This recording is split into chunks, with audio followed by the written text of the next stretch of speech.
Masjid Dua Kiblat Al-Baqarah 142 sampai 145.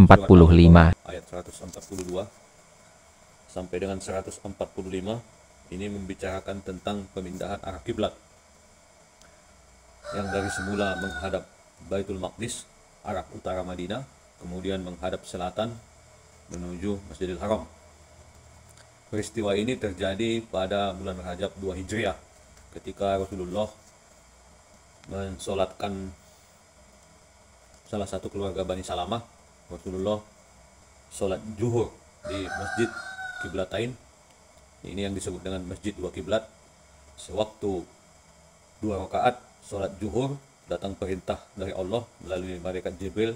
Inilah yang termaktub dalam ayat 144 yang berbunyi, "Kami melihat wajahmu Muhammad sering menengadah ke langit, maka akan kami palingkan engkau ke kiblat yang engkau senangi. Maka hadapkanlah wajahmu ke arah Masjidil Haram. Dan di mana saja engkau berada, hadapkanlah wajahmu ke arah itu. Dan sesungguhnya orang yang diberi kitab, Taurat dan Injil tahu bahwa pemindahan kiblat itu adalah kebenaran dari Tuhan mereka. Dan Allah tidak lengah terhadap apa yang mereka kerjakan." Sewaktu sholat 2 rakaat, datang perintah ini. Kemudian rakaat ketiga dan keempat langsung menghadap ke arah Masjidil Haram, berputar 180 derajat. Ini terjadi di Masjid Quba ataupun Masjid Bani Salamah di kota Madinah. Ini adalah saksi perubahan arah kiblat sampai hari ini. Masih ada 2 mihrab di Masjid Quba, di Masjid Kiblatain yang berada di Quba. Setelah perubahan ini, kemudian di ayat 142 orang-orang Yahudi mengejek Rasulullah yang tertulis dalam ayat 142. Orang-orang yang kurang akal di antara manusia akan berkata, "Apakah yang memalingkan mereka muslim dari kiblat yang dahulu mereka berkiblat kepadanya? Katakanlah Muhammad, milik Allah lah timur dan barat. Dia memberi petunjuk kepada siapa yang dia kehendaki ke jalan yang lurus."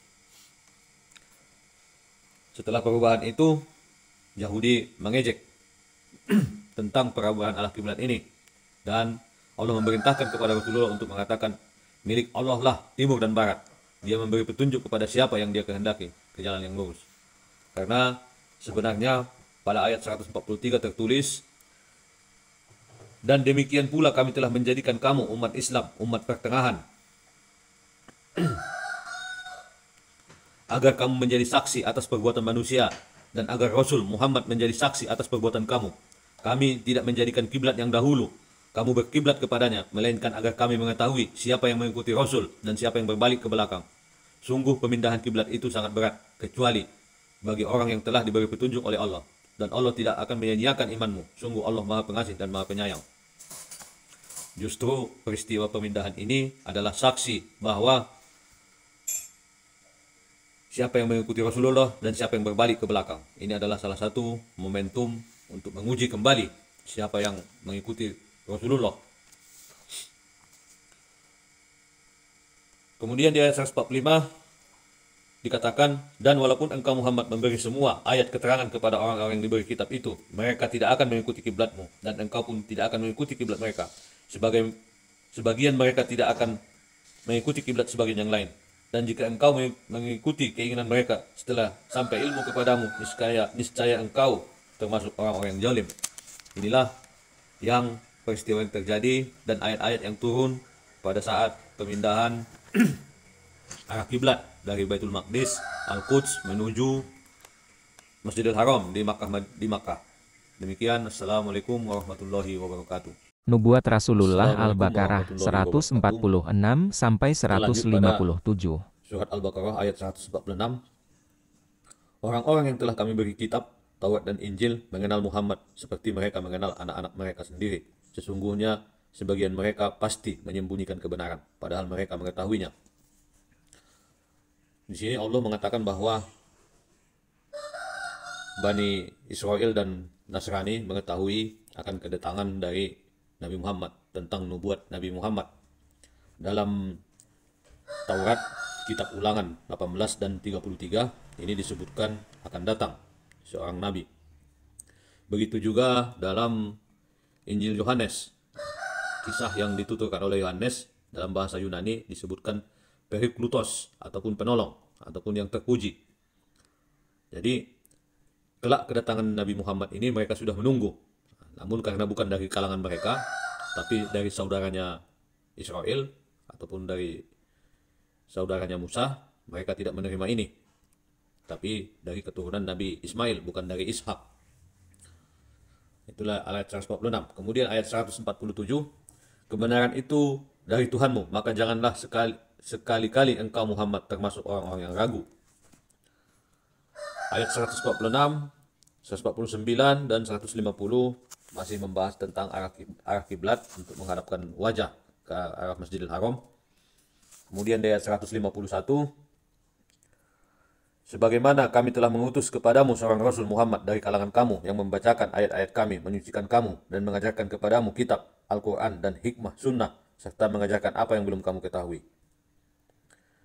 Ini juga menyebutkan tentang kedatangan Rasulullah dari kalangan kamu yang akan membacakan ayat-ayat kami. Ini peringatan bagi Bani Israel dan Nasrani. Ayat 152, maka ingatlah kepadaku, aku pun akan ingat kepadamu. Bersyukurlah kepadaku dan janganlah kamu ingkar kepadaku. Ayat 153, wahai orang-orang beriman, mohonlah pertolongan kepada Allah dengan sabar dan sholat. Sungguh Allah beserta orang-orang yang sabar. Ayat 154, dan janganlah kamu mengatakan orang-orang yang terbunuh jalan Allah, mereka telah mati. Sebenarnya mereka hidup, tetapi kamu tidak menyadarinya. Asbabun nuzul ayat 154 ini, Ibnu Abbas mengatakan bahwa Umair bin Al-Hammam gugur dalam perang Badar. Lalu Allah menurunkan ayat ini terkait dengan Umair dan sahabat-sahabat lain yang gugur sebagai syuhada. Hadis riwayat Ibnu Mandah. Ketika sebagian sahabat gugur dalam perang Badar, Rasulullah berbicara kepada yang mati, bertanya tentang sesuatu, sehingga para sahabat merasa aneh dan menyatakan kepada Rasulullah, mengapa engkau berbicara kepada mereka, padahal mereka sudah tidak mendengar. Dan Rasulullah menjawab bahwa mereka itu melihat, mendengar apa yang terjadi hari ini, dan mereka lebih mengetahui dari apa yang engkau ketahui. Kemudian di ayat 155, dan kami pasti akan menguji kamu dengan sedikit ketakutan, kelaparan, kekurangan harta, jiwa, dan buah-buahan. Dan sampaikanlah kabar gembira kepada orang-orang yang sabar. Ayat 156, yaitu orang-orang yang apabila ditimpa musibah, mereka berkata, Inna lillahi wa inna ilaihi roji'un. Sesungguhnya kami milik Allah dan kepadanya kami kembali. Ayat 157, mereka itulah yang memperoleh ampunan dari rahmat dari Tuhannya, dan mereka itulah orang-orang yang mendapat petunjuk. Demikian. Assalamualaikum warahmatullahi wabarakatuh. Al-Baqarah 158 sampai 165 taubatnya orang kafir. Surat Al-Baqarah. Sesungguhnya Safa dan Marwah merupakan sebagian syiar agama Allah. Maka barang siapa beribadah haji ke Baitullah atau berumrah, tidak ada dosa baginya mengerjakan sa'i antara keduanya. Dan barang siapa dengan kerelaan hati mengerjakan kebajikan, maka Allah Maha mensyukuri dan Maha mengetahui. Ayat ini tentang ibadah sya'i antara Safa dan Marwah ketika haji ataupun umrah. Di zaman dahulu, lintasan Safa Marwah ini adalah tempat berdirinya patung-patung orang jahiliyah. Di sini juga mereka melaksanakan sya'i. Ketika sahabat untuk melaksanakan di sya'i, mereka berkeberatan, maka turunlah ayat ini. Asbabun nuzulnya adalah Asim bin Sulaiman bertanya kepada Anas tentang Safa dan Marwah. Anas berkata, menurut kami ritual di antara keduanya merupakan kebiasaan jahiliyah. Oleh karena itu ketika Islam datang, kami tidak melakukan sa'i di antara keduanya. Kemudian Allah menurunkan ayat ini. Hadis riwayat Bukhari. Ayat 159. Sungguh orang-orang yang menyembunyikan apa yang telah kami turunkan berupa keterangan-keterangan dan petunjuk setelah kami jelaskan kepada manusia dalam kitab Al-Quran. Mereka itulah yang dilaknat Allah dan dilaknat pula oleh mereka yang melaknat. Ayat 160, kecuali mereka yang telah bertobat, mengadakan perbaikan dan menjelaskannya. Mereka itulah yang aku terima tobatnya, dan akulah yang Maha penerima tobat, Maha penyayang. Asbabun nuzul ayat 159, 160. Ibnu Abbas berkata, suatu ketika Mu'az bin Jabal, Sa'ad bin Mu'az, Horijah bin Zaid bertanya kepada pendeta Yahudi tentang isi kandungan Taurat. Namun para pendeta Yahudi itu menyembunyikan hal tersebut dan enggan memberitahu mereka. Oleh karena itu turunlah kedua ayat ini. Hadis riwayat Ibnu Zahir dan Ibnu Hatim. Penjelasannya, ketika sebagian para pendeta ditanya tentang isi Taurat, tetapi mereka menyembunyikannya. Hal ini banyak dijelaskan dalam Al-Quran. Allah menerima tobat mereka, para pendeta, yang mau mengadakan perbaikan dan menjelaskannya. Karena itu Allah menerima tobatnya. Ayat 161, sungguh orang-orang yang kafir dan mati dalam keadaan kafir, mereka itu mendapat laknat Allah, para malaikat dan manusia seluruhnya. Ayat 162, mereka kekal di dalamnya, dilaknat, tidak akan diringankan azabnya, dan mereka tidak diberi penangguhan. Inilah ayat penjelasan tentang orang-orang kafir yang mati dalam keadaan kafir akan mendapat laknat dari Allah, para malaikat dan manusia. Mereka kekal di dalam laknat, tidak diringankan azabnya, dan tidak diberi penangguhan. Ayat 163, dan Tuhan kamu adalah Tuhan yang Maha Esa, tidak ada Tuhan selain Allah yang Maha Pengasih, Maha Penyayang. Kemudian ayat 164, sesungguhnya pada penciptaan langit dan bumi, pergantian malam dan siang, kapal yang berlayar di laut dengan muatan yang bermanfaat bagi manusia, apa yang diturunkan Allah dari langit berupa air, lalu dengan dihidupkannya bumi setelah mati, Dia tebarkan di dalamnya bermacam-macam binatang dan perkisaran awan dan awan yang dikendalikan antara langit dan bumi. Semua itu sungguh merupakan tanda-tanda kebesaran Allah bagi orang-orang yang mengerti. Asbabun Nuzul ayat 164 ini, Ibnu Abbas berkata, suatu ketika kaum kafir Quraisy berujar kepada Rasulullah, mintalah kepada Allah agar dia mengubah bukit Sofa menjadi emas, sehingga kita memiliki kekuatan untuk menghadapi musuh. Lalu Allah menurunkan Quran surat 5 ayat 115. Rasulullah kemudian berdoa, ya Allah, biarkanlah aku menyeru kepada kaumku sehari demi sehari. Oleh sebab itu turunlah ayat ini.